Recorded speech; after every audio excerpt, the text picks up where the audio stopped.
Hello, good morning. I'm discussing classification of elements into different groups, periods, and blocks. In the periodic table, group is a vertical column of elements. Elements in the same group share the similar chemical and physical properties because they have the same number of valence electrons. Electrons in the outermost shell. There are 18 groups in the modern periodic table, and some groups have special names. Group 1 alkali metals, lithium, sodium, potassium. Group 2 alkaline earth metals, magnesium, calcium. Group 17 halogens, fluorine, chlorine. Group 18 noble gas, helium, neon, argon. Period in the periodic table. A period is a horizontal row of elements. There are 7 periods in the modern periodic table.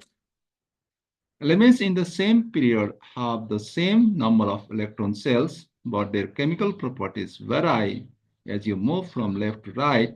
Period 2 includes lithium to neon, and all these elements have 2 electron cells.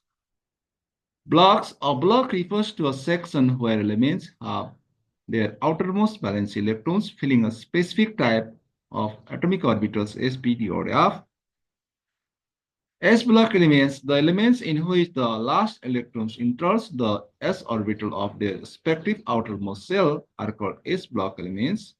General electronic configuration of S-block elements and S1, 2. Characteristics of S-block elements, they are soft metals with low melting point and boiling point. They have low ionization energies and highly electropositive. They are very reactive metals. They form ionic compounds losing electrons. Most of the metals of this block impart characteristic colors to the flame. They are strong reducing agent. P-block elements, the elements in which the last electron enters any one of the 3 p orbitals of their respective outermost shells are called p-block elements. General electronic configuration of p-block elements NS2 and P1 to 6. Characteristics of p-block elements. P-block elements include both metals and non-metals, but the number of non-metals is much higher than metals. Further, the metallic character increases from top to bottom in a group and non-metallic characters from left to right along a period. Their ionization energy are relatively higher as compared to those as block elements. The most form covalent compounds. Some of them show more than one oxidation states in their compounds. Their oxidizing character increases from left to right in a period and reducing character increases from top to bottom in a group. D-block elements, elements in which the last electrons enters any one of the 5 d orbitals of their respective penultimate shell are called D-block elements. General outer shell electronic configuration of D-block elements is 1 minus 1, D 1 to 10, and S 1 to 2. Characteristic of D-block elements, they are hard and ductile metals with high melting point and boiling points. They are good conductors of heat and electricity. They show variable oxidation state. They form both ionic and covalent compounds. Their compounds are generally colored and paramagnetic.